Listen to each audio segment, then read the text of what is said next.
ยายามทำความเคยชินใหม่แบบนี้ชินก็คือชินทางการคิดหรือทางจิตนั่นแหละพยายามนึกถึงแต่สิ่งดีๆนี่กรรมฐาน40เป็นต้นอย่างน้อยๆก็ให้มันมีสิ่งเหล่านี้เป็นเครื่องอยู่ทั้งใจเฮาเห็นจังได๋ก็สร้างรวยหรือจนก็ตามสุดท้ายทุกคนตายเบิดไม่มีผู้ใดรอดจากคนก็แล้วกันแต่ในการก่อนตายนั่นสิสร้างอีหยังไว้ในความเคยชินชินกับการคิดนึกเรื่องใดกระทำเรื่องใด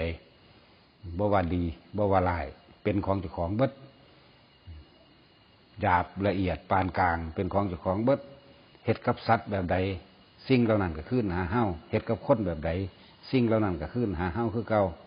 นั่นแหละจึงว่าพยายามให้ใจมันมีที่อยู่ถ้ามันมีที่อยู่แล้วมันสิทำแต่สิ่งดีๆกับสัตว์และคนเองดอกพิจารณาเบิ่งถ้าเฮาเข้าใจถึงอกถึงใจอีหลีนึกถึงตัวเองผู้ใดก็หักเจ้าของเบิดนั่นแหละผู้ใดก็ว่าอย่างไรผู้ใดมาทำร้ายเจ้าของมาเว้าพื้นเจ้าของเว้าเสียดสีเว้ากระแทกแดกดันเจ้าของเองมาลักของเจ้าของเมื่อเฮาก็บ่ต้องการให้ผู้ใดมาเฮ็ดใส่เฮาแบบนั้นโตเฮาเองก็สิอยากเฮ็ดใส่เขาอยู่บ่นะนี่ก็เป็นธรรมคิดถึงคิดให้มันถึงอกถึงใจเจ้าของจริงๆลักษณะนี้ฉะนั้นถือว่าเปลี่ยนความเคยชินใหม่ในการคิดย่ำใดก็ตามที่เฮารักผู้อื่นเสมอด้วยตนรักตนเสมอด้วยผู้อื่นคำว่าศีลข้อแรกคือการอยากฆ่าสัตว์ทำลายอย่างกันสิบ่มีข้อ2 3 4 5 6 7มันก็เป็นของมันเองดอกหน้านั่นแหละถ้าข้อต้นแรกมันเป็นไปได้แล้วถ้าฮักเจ้าของเองเสมอผู้อื่นฮักผู้อื่นเสมอตนแล้วมันสิไปกล้าเฮ็ดหยังวะเปลี่ยนความเคยชินออกมาใหม่คำว่าเมตตาก็อยู่ในหันกรุณามุทิตาอุเบกขาก็มาอยู่ในคำเดียวนี่แหละมันต้องทำได้ถึงขนาดนี้คนเด้มันจึงสามารถทำได้ไปได้คำว่าสิ้นทุกข์แท้ๆเลยคือพระนิพพานนั่นเองนั่นแหละจังว่าบ่มีใครอยากให้ใครตายหรอกแต่ว่าความตายก็เป็นสิ่งสุดท้ายที่ทุกคนต้องจำต้องตายบ่มีผู้ใดอยากตายมีแต่ผู้เว้าอยู่ผู้เดียวนี่แหละอยากตายบ่อยากอยู่จักเม็ดตายเดี๋ยวนี้หังมักเว้าสิ้นขาดคำลงหนึ่งเดียวนี้หังไปเลยนี่พร้อมแล้วจากว่าพร้อมแล้วจากมีแต่พวกย่าเกี่ยวล่ะบ่พร้อมบ่โลดถามยังไดอยากย่านอยู่อยากตายเจ้าคิดว่าเจ้าสิหนีไปไสฉะนั้นต้องหาวิธีอยู่ทางใจให้มันดีเปลี่ยนความคิดใหม่ไปทางที่คิดดีไว้ก่อนคิดนี่แหละบทสวดมนต์ที่พวกเจ้าคล่องอยู่แล้วนี่แหละนมัตถุพุทธานังนี่เห็นจังไดว่าพลาดแน่นอนถ้าไปสวรรค์ถ้าจะเกิดกับลูกกับหลานเป็นขี้ขาเจ้าของเองอีกต่อไปก็ไปเข้าใจว่าล่ะสมปรารถนาว่าหาแต่ปรารถนามันก็เป็นโอ้ยบ่ได้หรอกเขาเช็คเขาสิอยู่จังไรสั่นรถ4 5 คันจังสิห่วงหิมแหมันหยังปุถาลูกกันเลยแม่นว่าสั่นรถกระบะหลายหน้าก็บ่อึดเฮ็ดยังมาห่วงอีกอยู่เนาะตัดทางใจมันได้สะกอนเป็นเครื่องๆกลางๆจากมัชฌิมาบ่จะสุดจะเข้าไปสุดตรงทั้งสองส่วนเฮาสิไปเฮ็ดหยังกับเขาได้ถ้าเมื่อเขาบ่เฮ็ดเอาเองบ่ว่าบุญบ่ว่าบาปบ่ว่าอยากให้เขาเป็นเจ้าเป็นนายเจ้าก็ไปเป็นแทนเขาได้อยู่บ่เนาะโอ้อยากให้ลูกเป็นครูก็ไปเป็นแทนเขาซะติซะถ้าเขาบ่เฮ็ดเอาเองของเขาจังซั่นล่ะอยากให้หลานเป็นตำรวจจังซี่ไปแม่ไปเรียนแทนมันไปสอบแทนมันแล้วก็ไปเป็นฉะนั้นประคองจิตเจ้าของให้มันดีก็คือดูในสิ่งที่ดีกว่าอันเรานั้นมันชินได้ในการห่วงผู้นั้นอยากให้ผู้นั้นเป็นนั่นอยากให้ผู้นี้เป็นอันนี้ที่ไหนได้เจ้าของกำลังหลงนี่เอิ้นว่าหลงเข้าใจว่าถ้าเขาได้ดีจังสี่แล้วกูสิพ่อกูคือสิมีความสุขตายตาหลับบ่มีทางเนาะถ้าเขาเป็นอันนี้แล้วก็อยากให้เป็นอันนี้อยากให้มีอันนี้อยากให้อีนั่นเป็นนี่บักนั่นเป็นนี่อีกมันไหลไปเรื่อยเด้บ่จบดอกตัณหาหาต้นไม่ได้หาปลายไม่มีหาที่สุดก็ไม่เป็นนะบ่มีหาบ่ได้ฉะนั้นต้องหาเขามาหาเจ้าของบ่นี่ในความอยากทั้งหลายทั้งปวงเฮ็ดให้เจ้าของเองเที่ยวเวียนว่ายตายเกิด เฮาสิไปเฮ็ดหยังกับไผได้ยังว่ากรรมุนาวัตติโลโกเนาะสัตว์โลกมันเป็นไปตามกรรมเฮาสิไปเฮ็ดหยังกับเขาได้เฮาสิไปเปลี่ยนแปลงหยังกับเขาได้เลี้ยงลูกเลี้ยงไผก็แล้วแต่เถอะเลี้ยงได้แต่เพาะกายบ่อาจสามารถเลี้ยงใจได้ผู้ใดสิบรรลุให้ผู้ใดได้ว่านะมันบ่มีเด้เขานิพพานจูงลุงจูงหลานก็ไปพร้อมกันยิ้มแย้มแจ่มใสหัวเอิกไปทางบ่มีทาง มันบ่มีแต่ไปไผไปมันว่างราคะว่างโทสะโมหะว่างราคะตัวเดียวอย่างอื่นก็ว่างเบิดดอกนาเบิดความอยากตัดความอยากหาอยู่หากินโดยเป็นกลางๆเอาละเว้ยฉะนั้นพยายามเปลี่ยนความคิดไม่ให้ได้ สะสมไปเรื่อยสักวันหนึ่งมันก็ถึงเองแล้วก็คิดสุดท้ายก่อนที่สิรับนี่อย่าลืมแต่ละคนอย่าลืมเด็ดขาดตามธรรมดาแล้วตั้งแต่เฮาตื่นขึ้นมาจนว่าฮอดเดี๋ยวนี้การทำมาหากินมันก็มีเป็นปกติการผิดพลาดในศีลก็ตามมันก็มีอยู่บ่อันใดก็อันหนึ่งฉะนั้นเฮากราบพระไหว้พระเรียบร้อยแล้วเฮาก็สมาทานศีลด้วยตัวเองด้วยจิตเจตนาสมาทานด้วยตัวเองบ่จำเป็นต้องไปขอน้ำไผหรอกตั้งเอาเองเนี่ยมันก็เปลี่ยนแล้วขอแล้วว่าเฮ็ดมันก็คือเก่ามันนั่นแหละขอให้เสียสัจจะเจ้าของขอให้แล้วก็เจ้าของเฮ็ดบ่ได้นะครับเอิ้นว่าทำลายเจตนาของเจ้าของเองฉะนั้นตั้งจิตเจตนาขึ้นว่าสาธุนี่ข้าพเจ้าขอตั้งจิตเจตนาในการรักษาศีล 5นับตั้งแต่บัดนี้เป็นต้นไปจนกว่าข้าพเจ้าจะตื่นนอนเมื่อตื่นนอนแล้วเลิกกันเลิกแต่ว่าขอที่เฮาเฮ็ดบ่ได้มันก็บ่เสียสัจจะจักบ่เลิกไปพร้อมอันสิมันเฮ็ดได้อยู่แล้วมันก็คงที่ของมันอยู่แล้วแต่ว่านี่ตั้งเจตนาขึ้นเพราะว่าศีลนั่นแหละเป็นเครื่องรับรองความเป็นมนุษย์และเทวดาแล้วก็ล่ะตั้งไว้กะว่าเฮาสิรักษาจากเฮานอนนี่ไปถึง 6:00 นหรือ 7:00 นหรือ 5:00 นก็แล้วแต่เนี่ยแต่ว่าต้องเฮ็ดให้มันได้เด้แค่ช่วงระยะเวลานอนนึงนอนแท้ๆมันสิเฮ็ดบ่ได้บ่วะสมมุติว่าเป็นตื่นกองแกงขึ้นเอาอยู่ใน 3:00 นไปเหี่ยวจังซี่ไปเห็นขี้เข็บแม่งอดในห้องน้ำฟาดปัวๆผิดจักว่านี่คือทำลายเจตนาของเจ้าของเองว่าเสียสัจจะอดเอาคือให้มันหอด 5:00 นหรือว่าให้มันหอด 6:00 น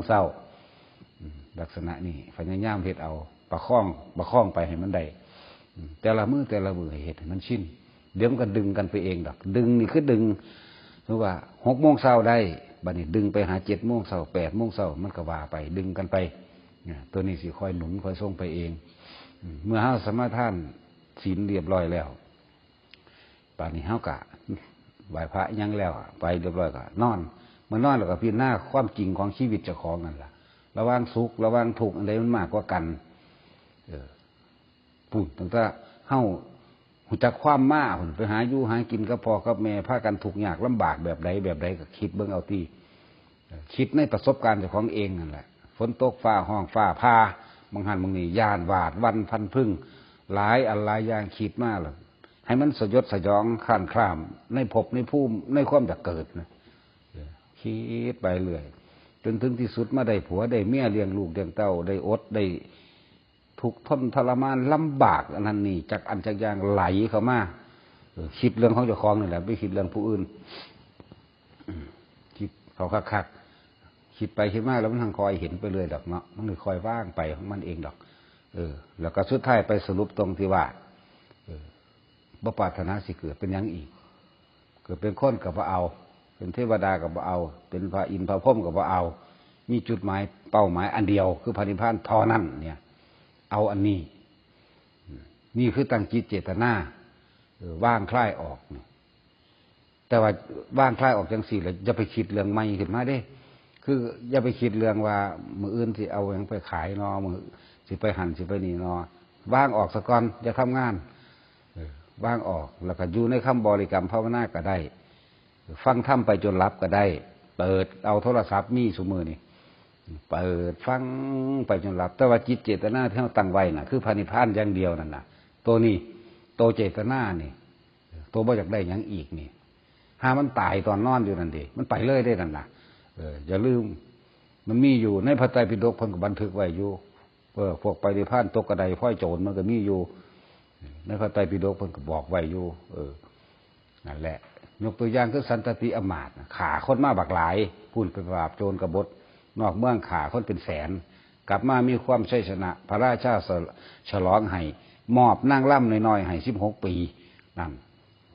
มันผิดวัตถุศีลทุกข้อละที่ว่าเรื่องผิดศีลแล้วก็เลยเมียเจ้าของก็มีอยู่แล้วบักเฒ่าใหญ่40 กว่าปีได้เมียเด็กน้อย16 ปีนั่นมันก็โอ้ยหลงว่าเมายังเลยทั้งกินเหล้าเมายาทั้งฆ่าสัตว์มาเลี้ยงกันอยู่ในหันเนี่ยบัดสุดท้ายมือที่7มาอีน้อยๆมันตายอีนางน้อยเมียน้อยเพิ่นน่ะตายเสียใจหลายโศกเศร้าบ่จักผู้ใดปลอบใจก็บ่อยู่ล่ะแล่นไปหาพระพุทธเจ้าเทศนา4 ค่ำเท่านั้นบรรลุเป็นอรหันต์เฉยเมื่อบรรลุแล้วก็กราบเท้าลาเพิ่นก็ตายใส่ตอนนั้นโลดแน่มันคือได้ง่ายเถอะก็บ่ง่ายดอกพระเจ้าสะสมมาพอแห้ง ก็คือเฮากำลังสะสมอยู่เดี๋ยวนี้แหละนอนฟังธรรมก็ได้ฟังสวดมนต์ก็ได้หรือนอนภาวนาสวดเอาเองของเจ้าของเองก็ได้แต่ว่าที่สำคัญคือตั้งจิตเจตนาเด้ที่สำคัญ1เอาศีลเป็นเครื่องรองรับสะกอนเป็นพื้นฐาน2สมาธิคือความตั้งจิตมั่นคงในการสิพิจารณาอันใดอันหนึ่งนั่นพิจารณาทุกข์ของเจ้าของเองสาเหตุทุกข์ของเจ้าของเองแล้วก็ความดับทุกข์ของเจ้าของเองคือกูบ่กลับมาเกิดอีกแล้วกูเบื่อกูนายตายยังได้กูไปนิพพานยามนั้นเนี่ยเอาตัวนี้แล้วก็รอดไปจนว่ามันหลับไปตื่นขึ้นมาแล้วก็เฝ้านึกถึงความดีอันเป็นอันดับต้นแรกตามธรรมดาเขาเคยชินตื่นเพิ่มขึ้นมานี่ง่วงเงี้ยนี่จิตมันไปทำงานแล้วไปหาเงินแล้วตัวง่วงเงี้ยนี่อีมีก็ไปขายของแล้วนะว่าล่ะตายตอนนั้นมึงไปเป็นขี้เกียจแน่นอนมึงจักว่าเขาไข่ขี้เกียจเลยหลงแต่หาทั้งซี่แล้วนี่เห็นป่ะพยายามดึงหาความดีก่อนตอนแรกมันก็เป็นธรรมดาเลยเว้ยมันก็คิดว่าพอมิตรลูตามเบิดนั่นแหละบัดนี้เห็ดดูเข้ามันก็คิดเองมาตื่นเฮิบขึ้นมากันนะมัตถุพุทธนังนะมัตถุโพธิญาโลดหรือพุทโธก็ว่าไปผู้ใดสิเอาอิติปิโสยังได้ทั้งนั้นแหละนะขอให้นึกนี่เนี่ยมันชินว่ามันชินมันก็ไปกับสิ่งที่ชินนั่นแหละคนชินสวดมนต์ตัวใดตัวหนึ่งสกัดกั้นไว้สะก่อนพ่อให้ตะขอเป็นผู้มีสติพอมีสติแล้วก็ระลึกว่าเอ้ามึงบ่ทันตายเนาะเอาก็สร้างถ้ามึงตายเดี๋ยวนี้ไปมื้อนี้หรือตายในมื้อนี้มื้อใดก็สร้างกูไปนิพพานอย่างเดียวนี่ก็ไปหาทำการทำงานสติบัดนี้เนี่ยที่จริงแล้วภาวนาไปนำทำงานไปนำก็ได้เวลาเว้ากับคนก็เว้าไปตีเวลาทำก็ทำไปตีเอามือเอาตีนเฮ็ดเนาะเอาใจไปได้ล่ะเป็นผู้ว่าพุทโธก็ดีเอาใจได้ว่าเอาความคิดว่าเว้าให้มันชินอยู่หั่นน่ะเว้าอยู่ผู้เดียวอย่าเว้าออกเสียงเด้เขาสิไปอยู่ในบ้านอยากว่าล่ะเขาว่าเป็นหยังเขาจะเอาไปสีธัญญาเด้ว่าล่ะถ้าไปเว้าออกเสียงดังบาปอยู่หั่นน่ะกูบ่ได้บ้าคนบ้านเขาเว้าจังซั่นเบิดล่ะเขาก็หังเอาก็เก่าเนาะจังซั่นกูบ่ได้บ้ากูภาวนาซั่นนั่นเขาว่าเว้ยภาวนาทำแตกมันเป็นบ้าแล้วเขาก็กลุ่มจับสู้กันดิ้นนั่นเขาก็หังว่าบ้าของแท้เลยบาดนี้พูดละไปหาสีธัญญาบาดนี้จังซั่นเฮาก็นึกในใจเฮานั่นแหละนี่แหละให้มันชินจนเป็นฌานกับชินเป็นเดียวกันบาดนี้เนี่ยมันเป็นอันหนึ่งอันเดียวกันได้ว่าทรงอารมณ์มันเป็นกุศลก็ได้ให้มันเหมาะกับฐานะก็คือว่าเฮาอยู่ในฐานะครอบครัวฐานะเลี้ยงบ่อาจสามารถที่สิเอาตัวเองออกมาลักษณะนี้ได้บ่อาจสิมาปฏิบัติเบิดมือเบิดเว้นคือเพิ่นได้ก็เฮ็ดไปทั้งใจเอาบ่แล้วว่าเว้ากับคนกับภาวนาปั๊บดึงปั๊บเข้ามาโลดแม่ดึงจิตดึงให้มันชินนะความคิดเจ้าของทำความรู้สึกตัวให้มันได้ผู้ใดมีจุดอุณหภูมิได้อยู่แล้วทำงานไปนั่งจับจุดอุณหภูมิไปนั่งห่างบ่เมื่อยทำการทำงานบ่เมื่อยก็แล้วกันนามันก็อิ่มอยู่ในหันแหละองค์ชาติอยู่ผ้าเลี้ยงเอาเองดอกนานั่นแหละเฮ็ดไปเรื่อยๆพ่อเมื่อ